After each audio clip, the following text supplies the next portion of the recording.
여러분은 동이족이 아메리카 원주민의 조상이라면 믿으시겠습니까? 미 대륙 한복판의 바위에는 한자의 조상격 글자가 새겨져 있고, 멕시코 정글의 거대 석상 이마에는 갑골문 두자가 또렷하게 박혀 있고, 페루 산속에는 한반도식 고인돌이 줄을 지어 솟아 있습니다. 다 따로따로 벌어진 일 같지만 자료를 한자리에 모아놓으니 묘하게도 한 장의 퍼즐로 맞춰지고 있어요. 그런데 더 놀라운 건 그 인류 문명의 뿌리에 한반도가 연관되어 있다는 사실입니다. 도대체 우리 조상은 어디서 출발해 어디로 걸어간 사람들이었을까요? 그 충격적인 전말을 지금 공개합니다. 아메리카 원주민이 도대체 어디서 왔는지 아십니까? 시베리아 부족이 아닙니다. 몽골 유목민도 아니죠. 일본 열도에서 건너간 사람들은 더더욱 아닙니다. 그런데 어느 가을, 한국인 노학자 한 사람이 제 책상 위에 자료 한 묶음을 내려놓았을 때 저는 그게 단순한 자료가 아니라 학계 전체에 던져진 도전장이라는 걸 직감했어요. 사일러스 휘트컴, 미국 인류학계에서 30년을 버텨온 저는 이런 종류의 주장에 면역이 생긴 사람이었습니다. 어딜 가나 자기 민족이 세계 문명의 뿌리라고 우기는 자료가 산처럼 쌓여 들어오니까요. 그런데 그 자료는 어딘가 결이 달랐습니다. 그가 제 연구실 문을 두드린 건 시카고의 첫 눈발이 흩날리던 늦은 오후였습니다. 단정한 백발에 검은 모직 양복은 한 점 흐트러짐도 없이 단단했어요. 한국에서 비행기를 갈아타고 곧장 학교로 왔다는 사람치고 피로한 기색이 한 줌도 보이지 않았습니다. 그가 의자에 앉기도 전에 저는 손목시계를 슬쩍 들여다봤죠. 다음 강의까지 45분, 길어야 1시간이면 정중하게 돌려보낼 수 있겠다 싶었어요. 그가 자기 이름을 윤태겸이라고 밝혔을 때 저는 한국 어느 지방 사립대의 명예교수쯤이려니 짐작했습니다. 솔직히 말씀드리면 그날 저는 그를 만나기 전부터 이미 마음을 반쯤 내려둔 상태였어요. 한국 학자들이 미 대륙기원에 대해 들고 오는 자료가 어떤 식이었는지 저는 너무 잘 알고 있었거든요. 학술지 검토를 부탁받고 펼쳐보면 절반은 호소였고 나머지 절반은 출처 불분명한 발굴 사진이었습니다. 그런 원고를 반려한 것만 해도 제 책상 서랍의 한 무더기였죠. 그런데 가방에서 꺼내놓는 자료의 두께를 보고 저는 자세를 고쳐 앉을 수밖에 없었어요. 한국에서 미국까지 그 정도 두께의 종이 뭉치를 들고 건너오는 학자치고 물은 사람을 만나본 적이 없었거든요. 윤태겸은 자료를 펼치기 전에 먼저 짧게 한마디를 던졌습니다. 원주민이 아시아에서 왔다는 사실은 이미 많은 학자들이 인정합니다. 문제는 그 아시아의 어느 줄기였느냐는 겁니다. 저는 들고 있던 펜을 슬며시 내려놓았어요. 그 한 문장 안에 너무 많은 게 들어있었던 겁니다. 단일 이주설 자체를 흔들겠다는 의미가 아니었습니다. 그 안에 갈래를 새로 그리겠다는 일종의 선언이었죠. 저로서는 받아들이기가 더 까다로운 방식이었어요. 정설을 통째로 부수는 주장이라면 차라리 한번 웃고 넘기면 그만이지만 정설의 내부를 다시 갈라보자는 제안은 학자에게 정면으로 답을 요구하는 종류의 질문이었으니까요. 그가 책상 위에 가장 먼저 펼친 건 흑백 사진 5장이었습니다. 유타 솔트레이크시티 외곽의 암벽, 뉴멕시코 앨버커키의 페트로글리프 유적 공원, 그리고 캐나다 온타리오의 외딴 절벽. 사진 속 바위 표면에는 누가 보아도 단순한 풍경 그림이 아닌 부호들이 또렷하게 새겨져 있었어요. 어떤 건 사람의 윤곽이었고 어떤 건 짐승의 형상이었지만 그 사이사이에 2글자, 3글자씩 짝을 이룬 기호들이 분명한 줄을 맞추고 있었습니다. 한 사진은 클로즈업이었는데 직선과 곡선이 정확한 비례로 짜여 있어서 우연한 자연 침식의 결과로 보기에는 지나치게 정연했죠. 북미 대륙 오지의 암벽들에서 130자에 가까운 갑골문 자형 부호가 판독됐습니다. 윤태겸은 손가락 끝으로 사진의 한 부분을 천천히 짚어가며 말을 이었어요. 이 2글자는 국왕으로 읽힙니다. 그리고 이쪽 명문은 제사를 지냈다는 기록으로 해석되고 있죠. 단순한 낙서로 보기엔 너무 정연하지 않습니까? 저는 사진을 한 장 한 장 가까이 끌어당겼습니다. 솔직히 말씀드리면 그 부호들이 어딘가 닮아 보이긴 했어요. 동아시아의 옛 글자와 비슷한 결이 분명히 있었습니다. 그러나 닮았다는 것과 같은 뿌리라는 건 학문적으로 전혀 다른 차원의 이야기입니다. 저는 예상했다는 듯 답변했습니다. 비슷한 기호는 세계 어디서나 나옵니다, 교수님. 메소포타미아에서도 이집트에서도 마찬가지죠. 단순한 직선 몇 개에 곡선 하나만 더해져도 사람은 누구나 글자처럼 읽고 싶어집니다. 학계가 그런 주장에 보수적인 데는 이유가 있어요. 한번 무너지면 다시 세우기가 100배는 힘드니까요. 윤태겸은 반박하지 않았습니다. 오히려 제 말을 가만히 받아 적기라도 하듯 침착한 표정이었어요. 그 침묵이 저를 더 불편하게 만들었습니다. 보통 이런 자리에 앉은 학자라면 자기 가설을 지키려고 목소리를 높이게 마련인데 그는 오히려 듣는 쪽에 가까워 보였거든요. 저는 결국 솔직해지기로 마음먹었죠. 교수님, 한국이라는 나라가 세계 학계에서 어떤 위치에 있는지 저도 압니다. 분단된 반도, 인구라야 5천만 안팎, 고대사 자료 상당수가 한자로 적혀 있어. 중국 측 해석에 기댈 수밖에 없는 처지. 그런 조건에서 미 대륙 기원이 한반도와 닿아 있다고 말씀하시는 건 학문이라기보다 정치적 위안에 가까워 보입니다. 솔직히 저는 비슷한 종류의 원고를 너무 많이 검토해봤어요. 말을 마치고 잠시 저는 후회했습니다. 백발의 노학자 앞에서 너무 직설적이었어요. 그런데 윤태겸은 흔들리지 않더군요. 그의 눈빛은 들어왔을 때보다 오히려 더 깊고 단단해져 있었습니다. 휘트컴 교수님, 저는 그 어느 줄기가 한국이라고 단정하러 미국까지 온 게 아닙니다. 다만 한 가지를 묻고 있는 겁니다. 만약 그 줄기가 한반도였다면 우리는 어떤 흔적을 어디서부터 찾아야 하는가? 그뿐입니다. 저는 짧게 비웃음에 가까운 실소를 남겼습니다. 한반도에서 출발한 사람들이 미 대륙, 깊숙한 바위에 글자를 새겨두었다는 발상 자체가 제 30년 공부 안에서 단 한 번도 진지하게 검토되어 본 적 없는 가설이었거든요. 창밖에는 눈이 수북히 내려앉고 있었습니다. 저는 사진 5장을 차곡차곡 모아 그에게 다시 밀어 돌려줬어요. 그건 불가능합니다, 교수님. 단순히 어렵다는 의미가 아닙니다. 학문적으로 불가능하다는 뜻입니다. 윤태겸이 자료를 챙겨 일어선 뒤에도 저는 한참 동안 책상 앞에 앉아 있었습니다. 사진은 다시 그의 가방 속으로 들어갔지만 머릿속에는 이미 5장 모두가 또렷하게 남아 있었어요. 그날 밤 강의를 마치고 집에 돌아와서도 저는 잠을 설쳤습니다. 침대만 스탠드를 켜놓은 채 천장만 한참 바라보다가 결국 새벽 2시가 넘어 서재로 내려가 옛 자료 상자를 꺼냈죠. 비문 연구가 존 러스킴프라는 이름이 자꾸 머릿속에서 맴돌았거든요. 책장 깊숙한 곳에서 먼지가 두툼하게 쌓인 자료집을 끄집어내자 종이 끝이 누렇게 변해 있었습니다. 윤태겸이 마지막에 슬쩍 흘리고 간 한 줄이 있었어요. 미국인 비문 연구가 한 사람이 북미 곳곳을 20년 가까이 돌며 130여 자에 이르는 갑골문자형 부호를 판독해 발표했다는 이야기였습니다. 저는 처음 듣는 이름이 아니었어요. 학계 주류에서는 변방으로 분류되는 인물이었지만 발로 뛰는 현장 연구자로는 결코 무시할 수 없는 평판이 있었거든요. 그의 보고서를 직접 펼쳐본 적은 한 번도 없었지만 책장 한 구석에 꽂힌 자료집 색인에 그 이름이 분명히 등장하고 있더군요. 저는 자료집을 넘기다가 새벽 4시쯤 결국 페이지를 덮었습니다. 좀처럼 인정하고 싶지 않은 사실 하나가 천천히 머리를 들어올리고 있었거든요. 이 자료들이 만약 진짜라면 미국 인류학 교과서의 한 챕터 전체를 다시 써야 할지도 모른다는 사실이었어요. 다음 날 아침 윤태겸은 별다른 약속도 없이 다시 제 연구실 문을 두드렸습니다. 손에는 어제와는 다른 두툼한 폴더 하나가 더 들려 있었어요. 그 폴더 안에는 어제 본 5장보다 훨씬 많은 사진과 도면이 차곡차곡 정리되어 있었죠. 그는 자리에 앉기도 전에 침착한 목소리로 입을 열었습니다. 휘트컴 교수님, 어제 한 가지 자료가 부족했죠. 오늘은 그 보충본을 가져왔습니다. 저는 거절할 명분이 없었어요. 어차피 어젯밤 잠을 설치게 만든 사람이 바로 그였으니까요. 한숨을 한번 내쉬고 몸을 일으켰습니다. 폴더가 펼쳐지자 책상 위에는 북미 대륙 지도 한 장이 깔렸어요. 그 위에 빨간 점이 빼곡하게 찍혀 있었습니다.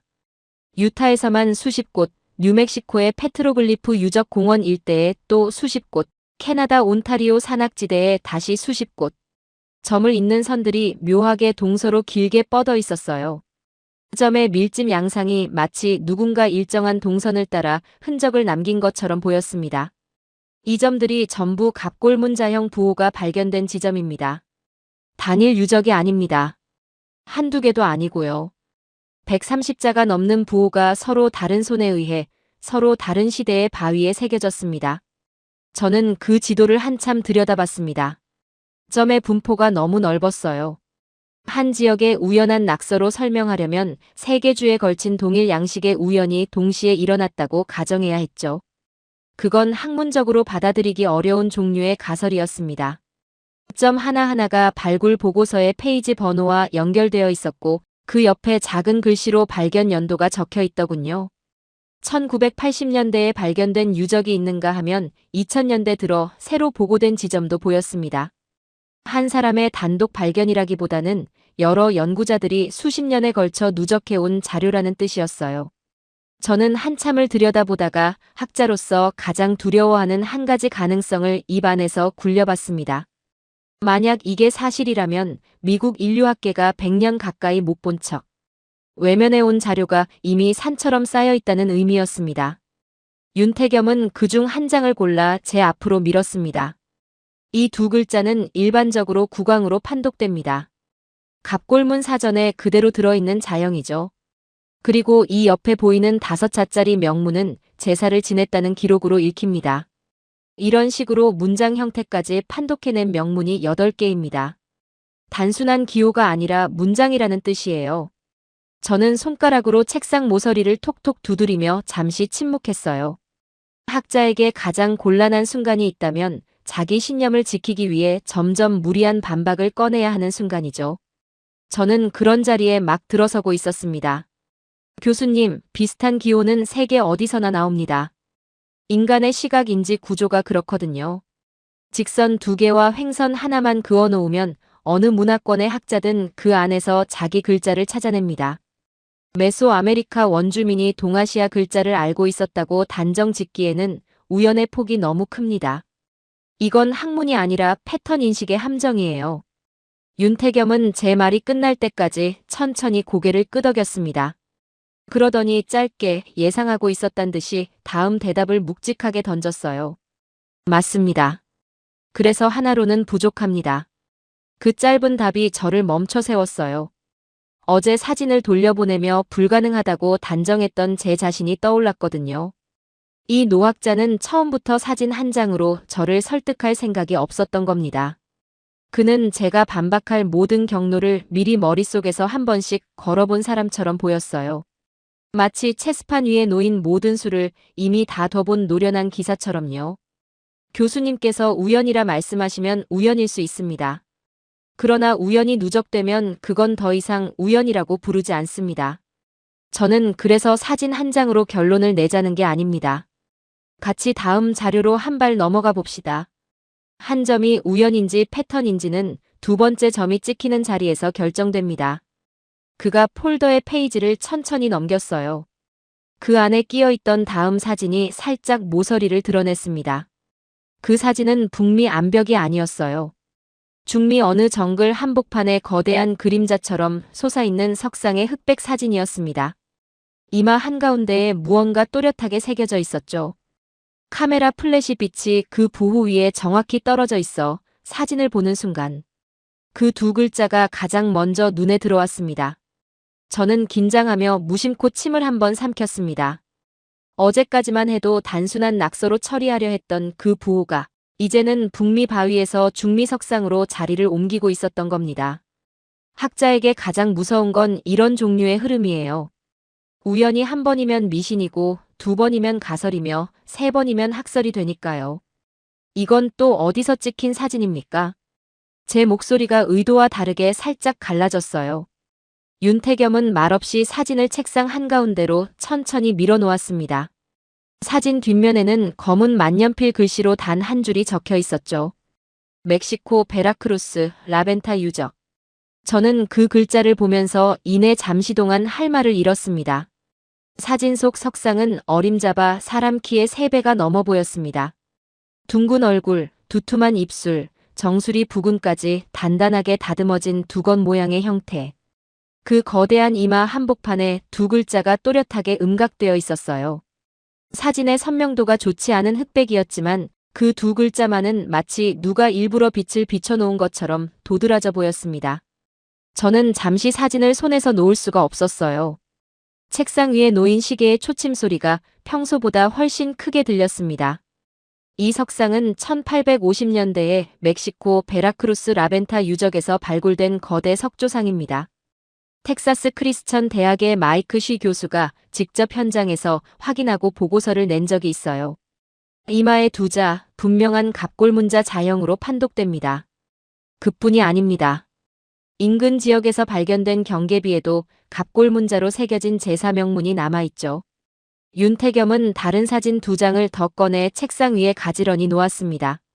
한 장은 둥글게 다듬어진 비석의 표면이었고 또 한 장은 그 비석에 새겨진 명문을 탁본에 옮긴 도면이었어요. 글자의 굵기와 비례가 어제 봤던 북미 암벽의 부호와 정확히 같은 결을 띠고 있었습니다. 학자의 눈으로 보면 그 정도 일치는 절대 우연으로 처리할 수가 없는 종류였어요. 휘트컴 교수님, 이건 제가 처음 발견한 자료가 아닙니다. 이미 미국 스미스소니언 박물관의 베티 매거스 박사가 오래전부터 발표해온 내용이에요. 메소아메리카에서 가장 오래된 멕시코 올맥 문명이 동아시아의 고대 상나라로부터 영향을 받아 형성됐다는 학설을 말이죠. 베티 매거스가 이름 없는 비주류 연구자입니까? 저는 그 이름 앞에서 잠시 입을 다물었습니다. 베티 매거스라면 미국 인류학계 안에서도 누구도 함부로 무시할 수 없는 이름이었어요. 그분의 발표를 변두리 가설로 처리하는 것과 책상 위에 놓인 사진 두 장을 우연으로 처리하는 건 학자로서 전혀 다른 무게의 결정이었습니다. 사실 베티 매거스의 그 학설은 발표 당시 미국 학계 안에서도 상당한 논란을 불러왔던 자료였어요. 그러나 학계는 결국 그 가설을 정면으로 다루기보다는 슬그머니 변두리로 밀어내는 길을 택했죠. 저 자신도 그 가설이 발표된 학술지를 펼쳤다가 며칠 안에 책장에 다시 꽂아둔 적이 있었습니다. 그때 제가 외면한 그 페이지가 지금 다른 사람의 손에 의해 다시 제 책상 위로 돌아오고 있었던 겁니다. 저는 잠시 의자에 몸을 기댔어요. 교수님, 한 가지 제안을 드려도 되겠습니까? 윤태겸은 아무 말 없이 가만히 저를 바라봤습니다. 마침 다음 주 금요일에 시카고 대학에서 작은 라운드 테이블이 열립니다. 동아시아 고고학을 다루는 자리예요. 그 자리에 중국 사회과학원에서 온 학자 한 분이 발표를 맡고 있습니다. 량원차오라는 분인데 메소아메리카의 갑골문 자형 흔적을 정확히 그분의 시각에서 다룰 예정이에요. 들어보시는 게 좋을 겁니다. 저는 윤태겸이 왜 굳이 그 자리를 권하는지 단번에 알아챘어요. 학자들의 토론장에 자기 가설을 세우기 전에 먼저 정반대편의 선 학자의 주장을 직접 들어보라는 권유였던 겁니다. 그건 저를 설득하려는 사람의 자세가 아니었어요. 함께 답을 찾자고 손을 내미는 사람의 자세였죠. 다음 주 금요일, 저는 시카고 대학 안쪽의 작은 강당에 앉아 있었습니다. 둥근 안경에 회색 양복을 단정히 차려입은 양원차오가 단상에 올라섰어요. 화면에는 라벤타 석상의 이마, 그리고 같은 부호가 새겨진 경계비가 차례로 떠올랐습니다. 이 명문은 분명한 상나라 계열 갑골문자입니다. 따라서 우리는 다음과 같이 결론 낼 수 있습니다.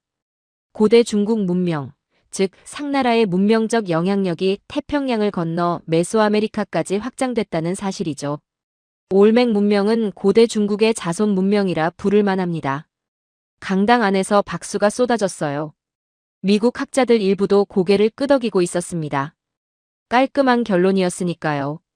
동아시아의 한 거대 문명이 태평양 너머까지 영향을 끼쳤다는 그림은 미국 학계 입장에서도 받아들이기에 부담이 적은 서사였거든요. 그때 윤태겸이 천천히 손을 들었습니다. 강당의 시선이 그쪽으로 모였어요. 량 교수님, 한 가지만 여쭙겠습니다. 그 상나라 문자의 주인은 정말 중국 한족이었습니까?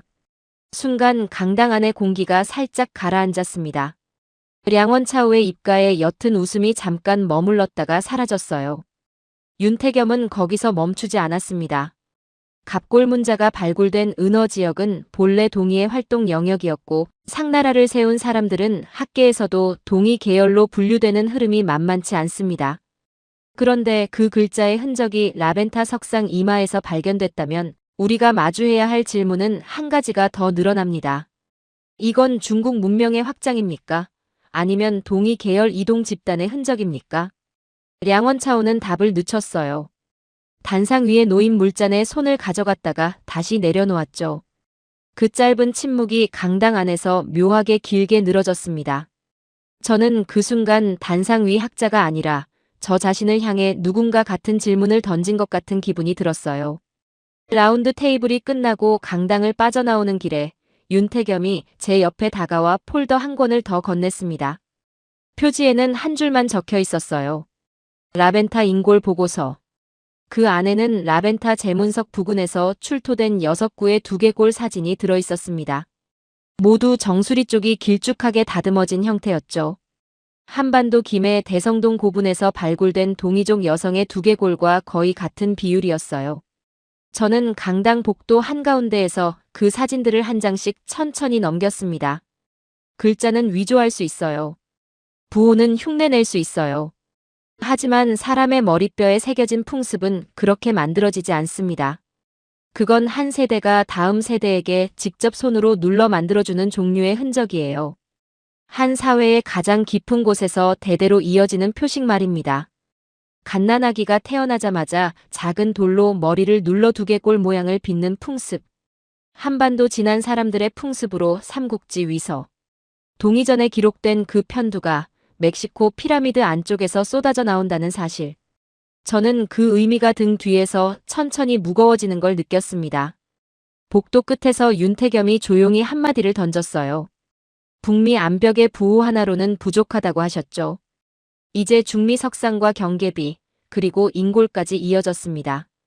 교수님, 우연히 몇 번이나 더 누적되어야 학설이 됩니까?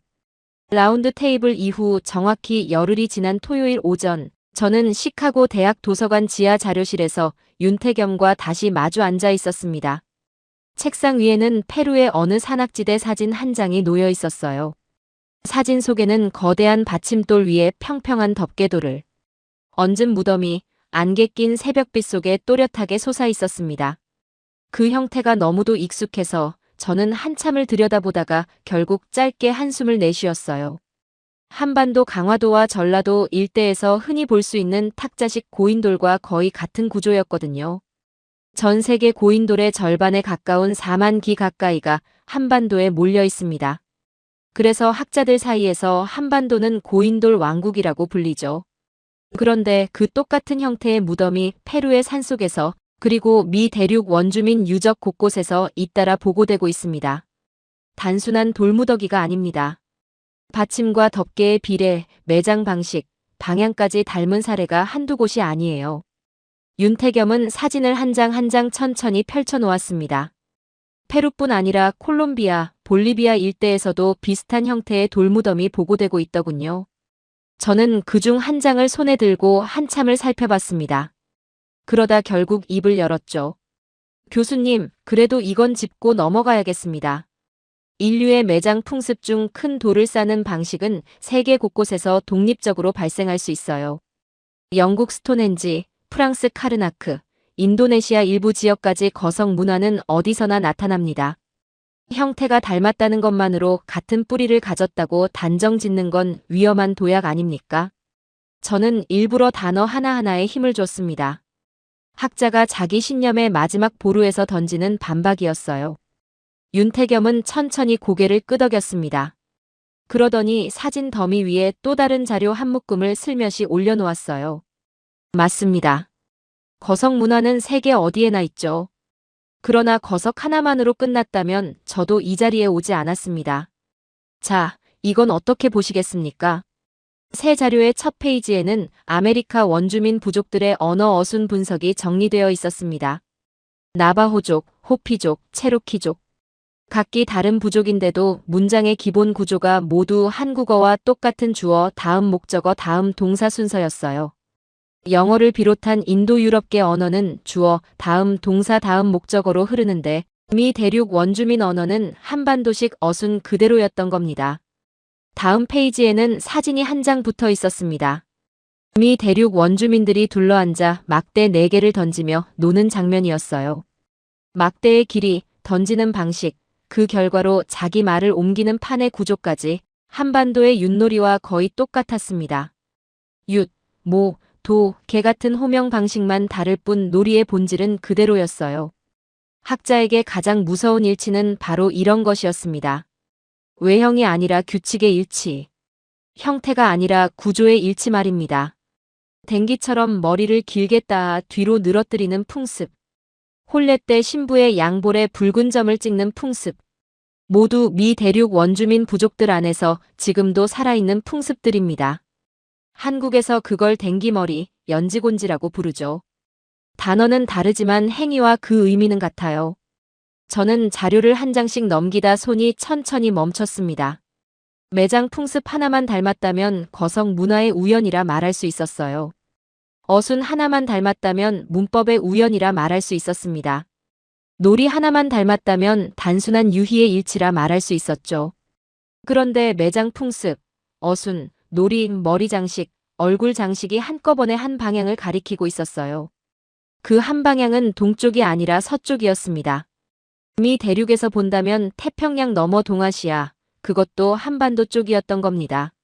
저는 한참 침묵하다가 결국 마지막 반론을 꺼냈어요. 좋습니다. 흔적은 인정한다고 칩시다. 그런데 이 모든 게 의미를 가지려면 결정적인 한 가지가 더 풀려야 합니다. 도대체 어떻게 갔다는 겁니까? 한반도에서 미 대륙까지의 그 거리, 고대인들이 어떻게 건넜다는 말입니까? 배도 변변치 않던 시대에 태평양을 가로지를 수는 없는 노릇 아닙니까? 윤태겸은 이번엔 책상 위에 큼지막한 한 장의 지도를 펼쳤어요. 지도에는 푸른 바다 대신 누런 육지가 한반도와 중국 사이를 가득 메우고 있었습니다. 시베리아와 알래스카 사이도 마찬가지였어요. 베링의 자리에 거대한 마른 땅이 그려져 있었고 그 위로 굵은 화살표가 동쪽으로 쭉 뻗어 있었습니다. 빙하기에는 지구의 바닷물 상당량이 빙하에 갇혀 있었습니다. 그래서 해수면이 지금보다 120m에서 140m쯤 낮았어요. 그 결과 무엇이 일어났느냐? 서해가 통째로 육지로 드러났습니다. 한반도와 산둥반도 사이가 거대한 황해 대평원이 됐죠. 그 평원의 면적이 한반도의 2배가 넘었다고 보는 학자들도 있습니다. 시베리아와 알래스카 사이도 베링 육교라는 이름으로 연결됐어요. 그 폭이 좁은 데가 1000km, 넓은 데는 그 2배에 가까웠습니다. 사람들이 배를 타고 태평양을 건넌 게 아닙니다. 바다가 물러난 그 시대, 드러난 마른 땅을 따라 천천히 걸어간 겁니다. 저는 지도를 한참 들여다봤습니다. 그동안 제가 알고 있던 베링 육교 이론은 시베리아 단일 부족의 이주 경로일 뿐이었어요. 그런데 그 같은 육교 위에 한반도에서 출발한 또 다른 한 줄기의 행렬이 있었다고 가정한다면 어순도 매장 풍습도 놀이도 머리 장식도 얼굴 장식도 그 하나하나가 모두 같은 한 줄기의 흔적으로 정리되는 그림이었습니다. 윤태겸은 지도 위에 손가락 끝을 천천히 올려놓고 한반도에서 출발해 만주, 시베리아, 베링 육교, 알래스카, 그리고 미 대륙 깊숙한 곳까지 길게 선을 그어 보였어요. 그 선 위에 베티 메거스의 이름이, 마이크 쉬의 이름이, 라벤타 석상의 이마가, 페루 산속의 고인돌이, 나바호족의 어순이, 윷놀이를 닮은 막대 4개가 차례로 떠올랐습니다.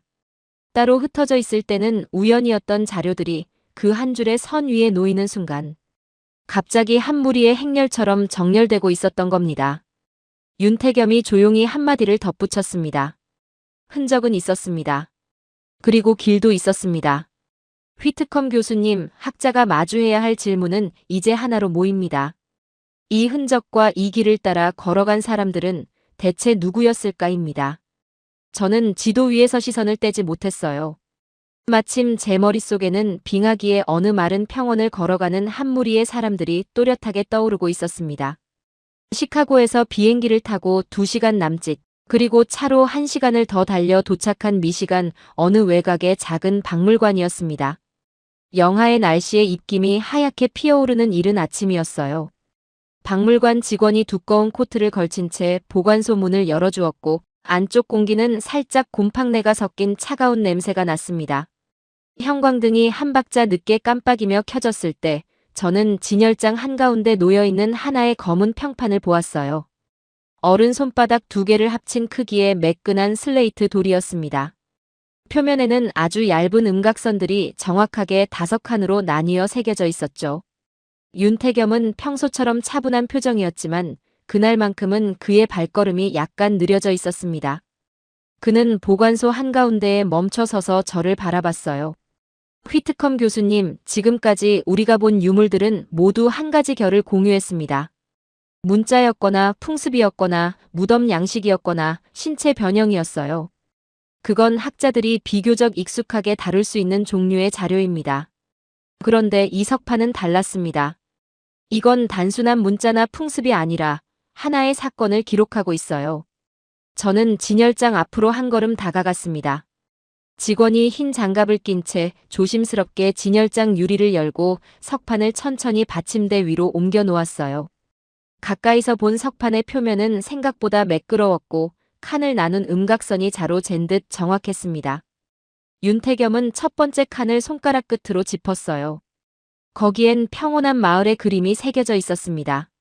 사람들과 짐승들, 작은 집 같은 형태들이 단정하게 늘어서 있었죠.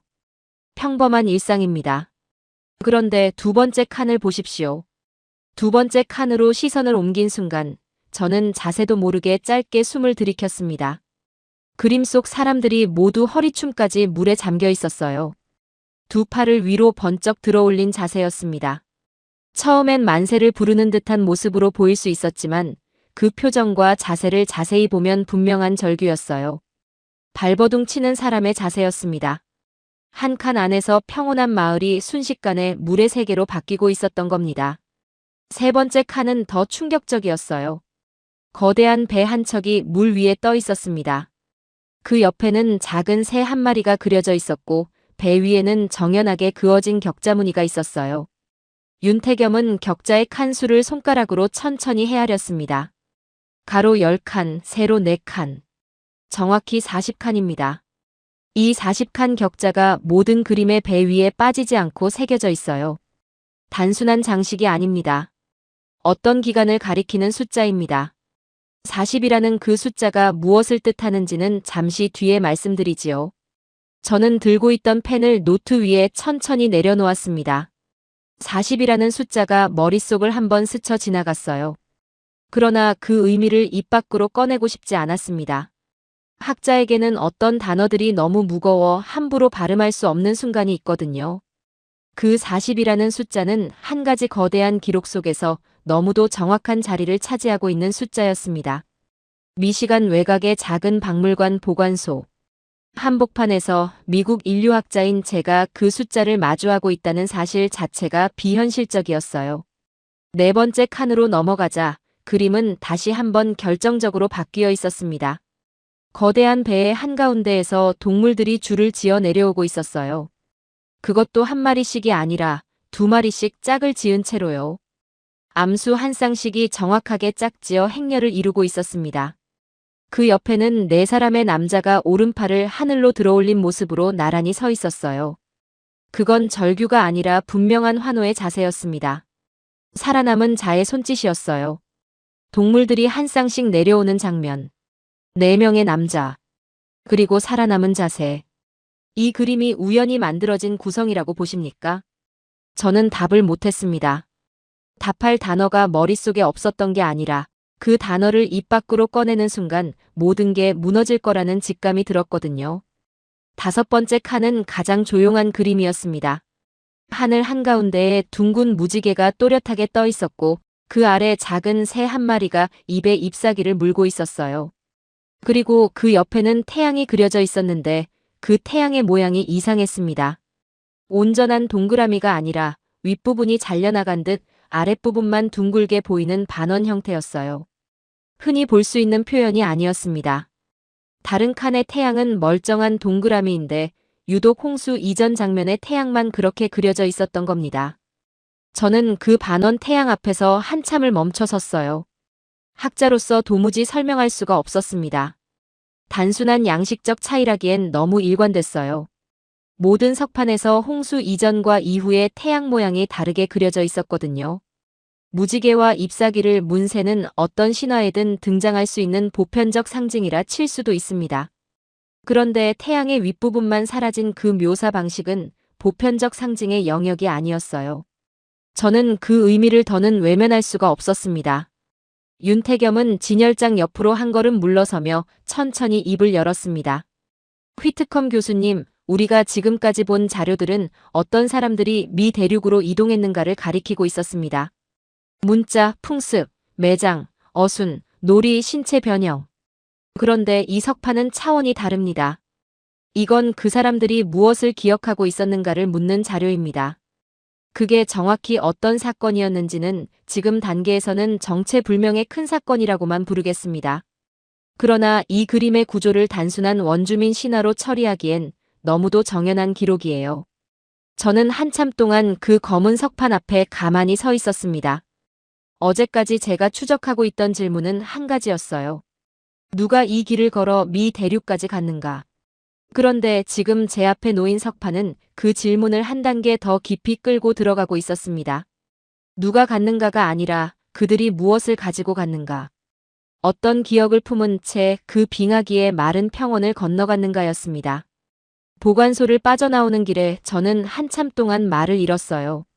시간에서 돌아온 뒤 정확히 사흘 동안 저는 연구실 밖으로 거의 나오지 못했습니다. 책상 위에는 윤태겸이 두고 간 석판 사진 인화본이 5장 가지런히 놓여 있었어요.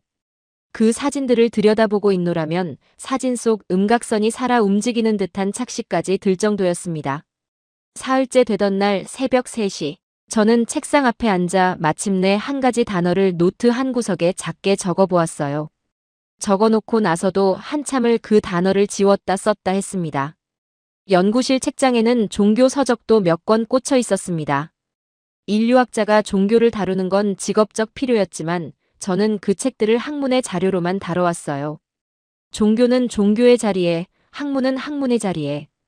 그 경계를 넘는 일은 저 같은 미국 학자에게는 일종의 직업적 금기였습니다. 그런데 그 경계를 처음 넘어선 것이 다름 아닌 미 대륙 한복판에서 발굴된 검은 슬레이트 한 장이었던 겁니다. 사흘 동안 저는 그 단어를 입 밖으로 꺼내지 않으려 안간힘을 썼어요. 그러나 그 5장의 사진이 머릿속에서 자꾸 한 단어로 수렴되는 걸 막을 수가 없었습니다. 그 다음 주 월요일, 저는 윤태겸을 다시 연구실로 불렀습니다. 이번엔 제 쪽에서 먼저 약속을 청한 자리였어요. 그는 평소처럼 단정한 검은 양복 차림이었고 평소처럼 별다른 표정 없이 의자에 앉았습니다. 저는 책상 위에 사진 5장을 펼쳐놓고 한참 침묵하다가 결국 입을 열었어요. 교수님, 한 가지 사실만은 분명히 짚고 가야겠습니다.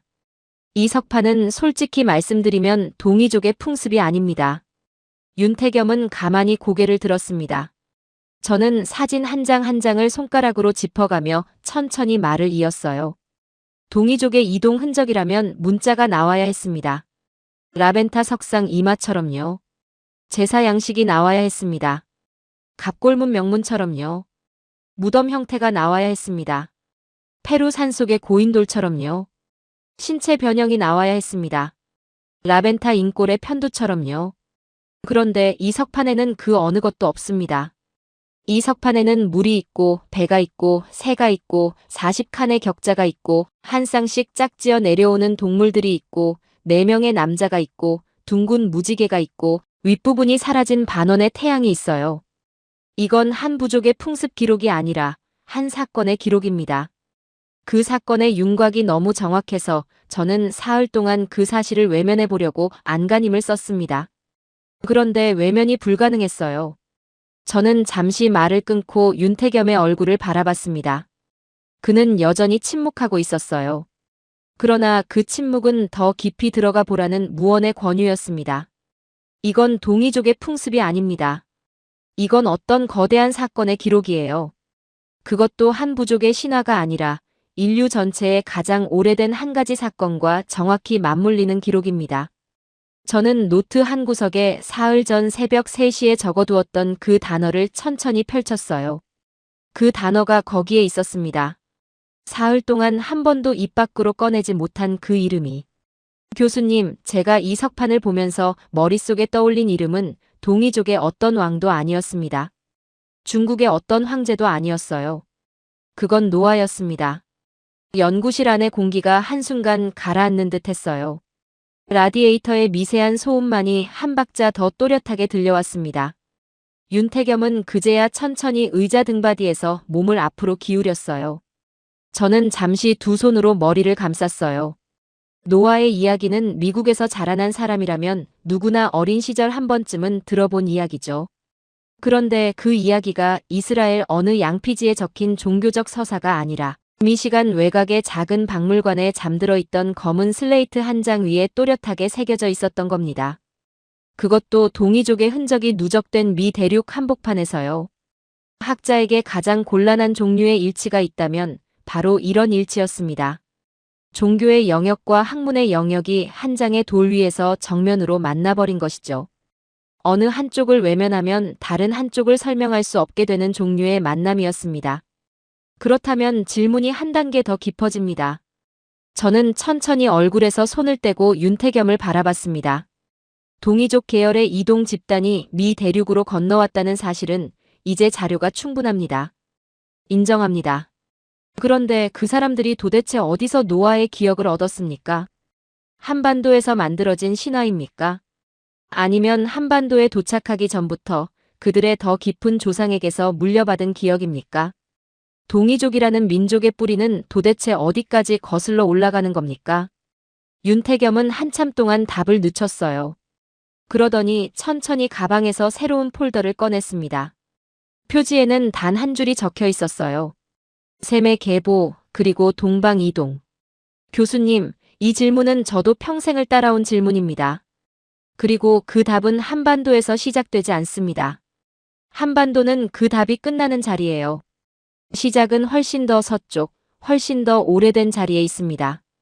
우리가 이 석판 안에서 만난 노아라는 이름은 미 대륙에서 갑자기 솟아난 이름이 아닙니다.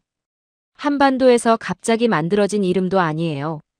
그 이름은 더 깊은 어느 자리에서 시작해 동쪽으로 흘러 한반도에 닿았고 다시 거기서 멈추지 않고 빙하기의 마른 평원을 따라 미 대륙에까지 흘러간 겁니다. 저는 폴더의 표지를 한참 바라봤습니다. 셈의 계보. 그 단어들 앞에서 미국 인류학자인 제30년 학문이 다시 한번 통째로 흔들리고 있었어요. 노아라는 이름 하나로 무너졌다고 생각했던 그 벽 너머에 또 다른 거대한 벽이 한 겹 더 서 있었던 겁니다. 윤태겸이 펼쳐놓은 폴더 안에는 손으로 직접 그린 듯한 한 장의 거대한 도표가 들어 있었습니다. 종이가 두 면에 걸쳐 펼쳐지는 크기였어요. 위쪽 끝에는 노아라는 한 사람의 이름이 굵은 글씨로 적혀 있었고 그 아래로 세 갈래의 줄이 뻗어 내려가고 있었습니다. 셈, 함, 야벳. 그중 셈의 줄 끝에는 다시 한번 굵은 화살표가 동쪽을 향해 길게 뻗어 있었어요. 화살표 끝에는 작은 글씨로 한반도라고 적혀 있었습니다. 저는 그 도표를 한참 동안 들여다봤어요. 인류학자가 직업적으로 평생 다뤄온 종류의 자료가 아니었거든요. 휘트컴 교수님, 이 도표가 종교적 자료처럼 보이실 수 있습니다. 그러나 잠시 그 인상을 내려놓아 주십시오.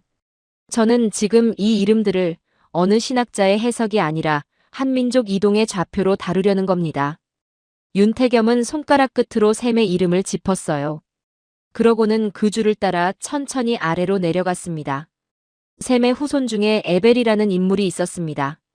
그리고 에벨에게는 두 아들이 있었어요. 한 사람은 벨렉, 또 한 사람은 욕단입니다. 이 두 형제가 동이족의 운명을 가르는 갈림길이 됩니다.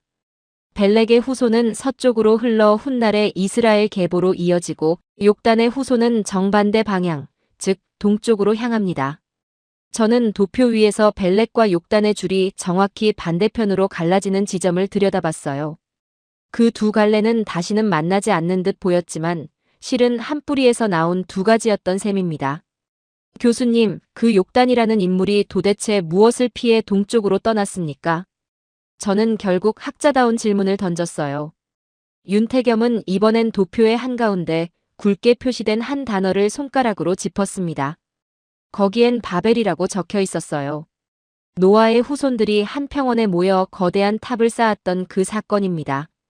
학문적으로 따지면 메소포타미아 평원의 한 거대 도시 집결 사건이라 부를 수도 있겠지요.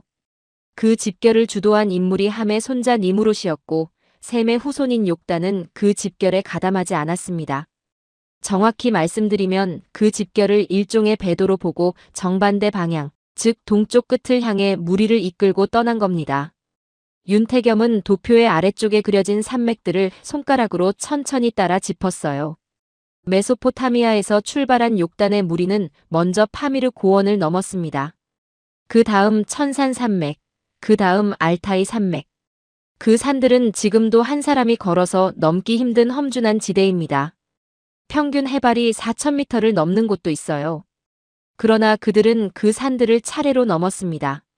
그러고 나서 시베리아의 끝없는 평원을 가로질렀어요. 그 거리가 직선으로만 잡아도 10,000km를 훌쩍 넘습니다. 한 세대로는 닿을 수 없는 거리였죠. 적어도 수백 년, 길게 잡으면 1,000년 가까운 시간 동안 여러 세대가 대를 이어 걸어간 길이었습니다. 그 시베리아 평원을 다 가로지른 다음에 다시 만주와 한반도의 백두대간으로 이어졌어요. 한반도는 이 행렬의 종착지였던 겁니다. 동쪽 끝, 더 이상 동쪽으로 갈 수 없는 자리. 해 뜨는 자리. 그래서 그들은 거기서 멈췄습니다. 저는 잠시 침묵했습니다. 도표 위의 화살표가 단순한 선이 아니라 수많은 발자국의 흔적처럼 보이기 시작했어요. 한반도라는 이름이 그제야 새로운 의미로 다가왔습니다. 그건 어느 작은 반도의 이름이 아니라 인류 한 줄기가 동쪽으로 흘러 마지막에 멈춰 선 자리의 이름이었던 겁니다. 교수님, 그러면 이 사람들이 한반도에서 처음으로 노아의 이야기를 들은 게 아니라는 뜻이군요. 저는 그제야 미시간 석판의 의미가 머릿속에서 한 줄로 정리되는 걸 느꼈습니다. 그렇습니다. 욕단의 후손들은 메소포타미아를 떠나기 전부터 이미 그 기억을 품고 있었습니다. 노아라는 인물은 그들에게 종교적 신화가 아니라 자기 조상의 한 사람이었어요. 40일 동안의 비도, 살아남은 4명의 남자도, 한 쌍씩 보존된 동물들도, 둥근 무지개도, 그 모든 것이 그들에겐 가족의 이야기였던 겁니다. 그 가족의 이야기를 그들은 머리에 새기고 입에서 입으로 전하면서 동쪽으로 걸어갔습니다. 그러니 한반도에 도착해서 그 이야기를 새로 만든 게 아니에요. 만들어낸 신화라면 시간이 지나며 변형되었겠지만 가족의 기억은 변형되지 않습니다. 입에서 입으로 전해지는 동안에도 핵심 줄기가 고스란히 남죠. 저는 의자 등받이에 천천히 몸을 기댔어요. 사흘 전 새벽에 노트 한 구석에 적었던 그 단어가 이제 자기 자리를 찾은 듯한 기분이었습니다. 미시간 석판의 그림은 어느 원주민 부족이 우연히 떠올린 신화가 아니었어요. 그건 메소포타미아에서 출발해 파미르를 넘고 시베리아를 가로질러 한반도에 닿은 한 무리의 사람들이 거기서 멈추지 않고 다시 빙하기의 마른 평원을 따라 미 대륙 한복판까지 끌고 간 가족의 기억이었던 겁니다. 윤태겸은 도표를 천천히 접으며 마지막으로 한마디를 덧붙였어요. 교수님, 동이족이라는 이름은 한반도에서 갑자기 생긴 이름이 아닙니다. 그 이름 뒤에는 메소포타미아에서 출발한 한 줄기의 긴 행렬이 있었어요. 그리고 그 행렬은 한반도에서 끝나지 않았습니다. 한반도는 그들이 잠시 멈춰 선 자리였을 뿐이에요. 다시 동쪽으로 떠난 자들이 미 대륙의 검은 슬레이트 위에 가족의 기억을 새겨두었습니다. 저는 한참 동안 그 도표의 잔상을 머릿속에서 지우지 못했어요. 노아에서 시작해 한반도를 거쳐 미시간으로 이어지는 한 줄의 선이 이제는 결코 우연으로 처리될 수 없는 한 줄의 행렬로 바뀌어 있었습니다. 그리고 그 행렬의 끝자리에 놓인 검은 석판이 마지막 한 가지 답을 기다리고 있었어요. 어쩌면 그 석판이 정말로 묻고 있던 것은 누가 그것을 새겼는지가 아니라 누가 그 기억을 품고 그 자리까지 걸어왔는지였을지도 모릅니다. 한 달 뒤 저는 다시 미시간의 그 작은 박물관 보관소 앞에 서 있었습니다. 영하의 기온은 한층 더 매서워졌고 입김이 안경 위에 닿자마자 흰 서리로 굳어버릴 정도였어요. 직원이 한 번 더 그 보관소 문을 열어주었고 형광등이 한 박자 늦게 깜빡이며 켜졌습니다. 진열장 한가운데 놓여있는 그 검은 슬레이트는 처음 봤을 때와 똑같은 자리에 똑같은 모양으로 누워 있었어요.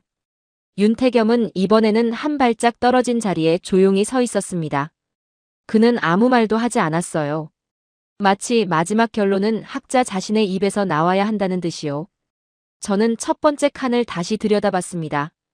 평온한 마을. 처음 봤을 때 저는 이 그림을 어느 원주민 부족의 일상 풍경으로만 읽었어요. 그런데 이번엔 다르게 보였습니다. 그건 메소포타미아 어느 평원에서 살던 한 가족의 일상이었습니다. 욕단의 무리가 동쪽으로 떠나기 전 그들의 조상이 살아내던 시절의 풍경. 두 번째 칸을 옮겨봤어요. 허리춤까지 물에 잠긴 사람들.